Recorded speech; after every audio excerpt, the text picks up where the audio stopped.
Oke teman-teman, jumpa lagi di channel YouTube Jehunter ya teman-teman. Channel YouTube kesayangan teman-teman. Oke, di sini saya akan menjelaskan kepada semua teman-teman karena banyak sekali pertanyaan yang masuk mengenai pengoperasian teleskop, yaitu tepatnya pada teleskop zero stop ya teman-teman. Banyak sekali ya juga yang masih belum paham tentang cara pengoperasian. Kadang ada penyebab, ada banyak sekali studi kasus yang masuk kepada saya, baik itu di WA atau di YouTube ataupun secara langsung ya teman-teman. Nah, di sini saya akan menjawab via YouTube. Nanti teman-teman bisa simak sampai akhir videonya ya. Bagaimana cara pengoperasian dan penyebab masalah-masalah yang ada pada teleskop zero stop. Nah, oke teman-teman, jangan lupa di skip dan tonton terus videonya sampai akhir. Oke, sebelum lanjut, saya doakan teman-teman yang nonton channel ini akan panjang umur, sehat selalu, lancar terus rezekinya, dan penuh bahagia ya teman-teman. Oke, simak terus teman-teman. Oke teman-teman, kita lanjut ya. Di sini saya akan menerangkan beberapa panduan ketika menghadapi berbagai kesulitan yang ada pada pengoperasian teleskop ya teman-teman. Jadi buat teman-teman sekalian, harap diperhatikan untuk menghindari kesalahan yang dapat menyebabkan kerusakan daripada teleskop teman-teman ya.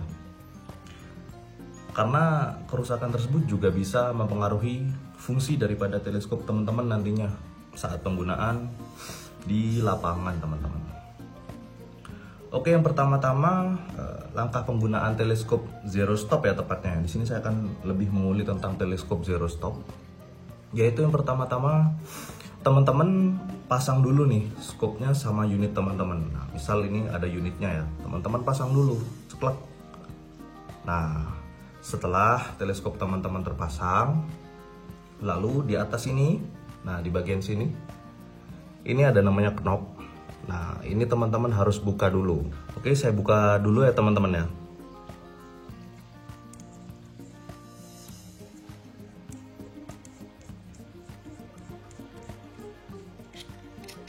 Nah, nanti setelah terbuka, penampakannya seperti ini. Nah, penampakannya seperti ini, lalu teman-teman tarik saja ke atas.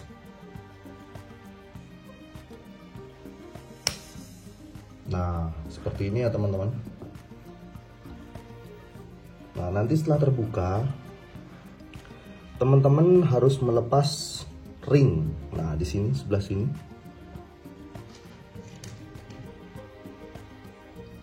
Nah, ini teman-teman. Nah, ini teman-teman harus lepas dulu kuncinya menggunakan kunci L. Nah, nanti setelah dilepas menggunakan kunci L, teman-teman lepas saja penguncinya. Lalu setelah dilepas, nah ini, nah itu kan ada penguncinya. Nah, cekat ini teman-teman. Nah, lalu setelah teman-teman lepas, setelah ini ketiga kuncinya dilepas di sebelah sini. Nah, di sini juga ada. Oke, juga ada. Setelah teman-teman lepas menggunakan kunci L, lalu teman-teman pasang lagi ya. Nah, lalu teman-teman pasang lagi seperti ini. Dipastikan ini harus sejajar. Nah, seperti ini teman-teman. Ini ya, dari nol ya. Ini kan lurus nih. Nah, teman-teman pasang lagi aja. Nah, seperti ini. Dah. Teman-teman pasang lagi. Nah, ketika teman-teman sudah pasang, jangan lupa dikencangin lagi ya. Nah, di bagian knopnya ini teman-teman kencangkan lagi. Nah, ini teman-teman pasang lagi.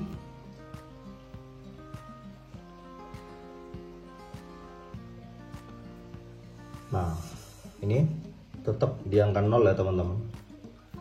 Setelah dibuka tadi jangan lupa dipasang lagi, dan pastikan sebelum memasang nolnya ini lurus atau sejajar dengan tanda di sini ya teman-teman, supaya seperti ini nantinya.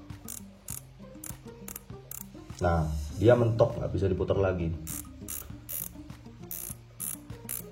Nah, seperti itu.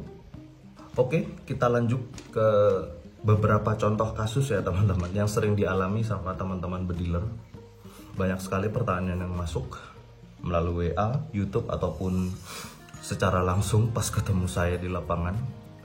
Oke, contoh kasus yang pertama itu biasanya ada zoomnya seret teman-teman. Nah, di sini ya, zoomnya ini seret. Biasanya penyebabnya itu apa? Nah, penyebabnya itu biasanya itu elevasi turretnya itu terlalu mentok ke kiri atau ke kanan ya teman-teman.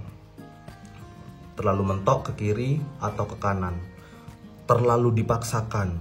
Bang, ini elevasinya kurang banyak sehingga ini dibuka lagi seperti tadi. Terus pengencingnya itu di sebelah sini dibuka lagi, dipaksakan turun ke bawah. Nah, akhirnya setelah dipasang lagi itu mempengaruhi hasil daripada zoomnya dan lain-lainnya teman-teman. Itu sangat berbahaya sekali. Jadi sudah biarkan mengikuti settingan pabrik. Solusinya bagaimana? Jadi setting ulang turretnya nih. Nah, turretnya nih setting ulang dengan cara mentokkan dulu turret pada bagian kiri atau kanannya teman-teman. Putar sekitar 1,5 mungkin ya, satu setengah putaran agar teleskop teman-teman itu kembali ke titik zero. Nah, seperti itu. Nah, selain contoh kasus yang pertama, ada juga kasus kedua yang sering masuk kepada saya. Perkenaannya itu, contoh kasusnya itu perkenaannya itu terlalu ke bawah atau terlalu ke atas. Nah, biasanya itu penyebabnya itu posisi mounting itu tidak sejajar ya teman-teman. Biasanya lebih tinggi depan atau juga belakang atau sebaliknya ya. Jadi bisa lebih tinggi depan. Kalau lebih tinggi yang depan, nah maka perkenaannya dia akan ke bawah. Jika lebih tinggi yang depan, maka posisi teleskopnya akan seperti ini teman-teman. Ya, itu hanya sedikit ya, tidak terlalu banyak. Tapi seakan-akan teleskop ini akan begini. Nah, ini unitnya, spread teleskop teman-teman akan begini. Maka perkenaannya pasti akan ke bawah. Nah, turretnya di sini nggak bisa mengejar sampai zero. Begitu juga sebaliknya. Nah, solusinya gimana? Jika perkenaannya itu ke bawah dan turret ini nggak bisa ngejar, mounting pada bagian belakang teman-teman. Nah, ini contoh seperti ini ya. Nah, ini contoh seperti ini. Oke. Nah, di sini kan ada mounting nih. Nah, seperti ini. Ya kan? Ini ada mounting seperti ini. Nah, ini ya, ini mounting. Nah, solusinya bagaimana bang? Nah, jadi jika perkenaan terlalu ke bawah dan turret ini nggak bisa ngejar, nah, jadi solusinya adalah teman-teman harus ganjel nih mounting pada bagian belakang. Nah, di sini teman-teman ganjel lagi, bisa menggunakan karet atau ada juga sih beliannya ya teman-teman untuk mengganjel teleskop di bagian belakang atau bagian depan. Nanti terserah teman-teman sesuai permasalahan yang dihadapi. Jika udah diganjel bagian belakang, maka teleskop teman-teman nantinya dia akan sejajar dengan unit.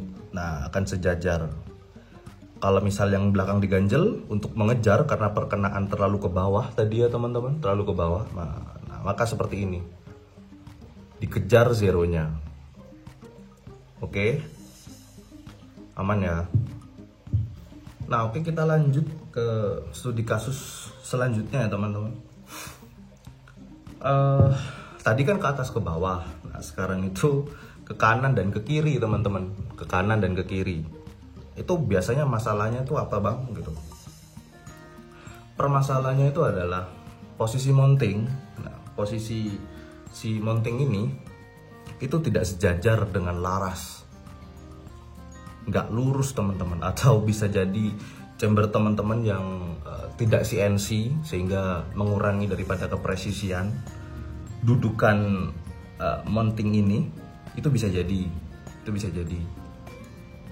atau kadang chambernya udah CNC nih bang gitu, tapi teman-teman ubah si mounting ini, beli yang misal contoh murah atau gimana, sehingga nggak presisi nih, nggak duduk antara teleskop terus dudukan mounting sama posisi scope teman-teman, itu nggak lurus atau nggak sejajar, sehingga elevasi turretnya ini nggak bisa ngejar teman-teman.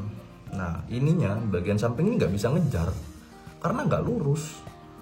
Ibarat ini scope seperti ini, tak kasat mata itu agak melenceng seperti ini ya teman-teman, sehingga seperti ini atau seperti ini. Nah sehingga mau teman-teman kejar ini mentok ke kanan atau ke kiri, ini juga nggak bisa ngejar teman-teman, karena posisinya nggak lurus.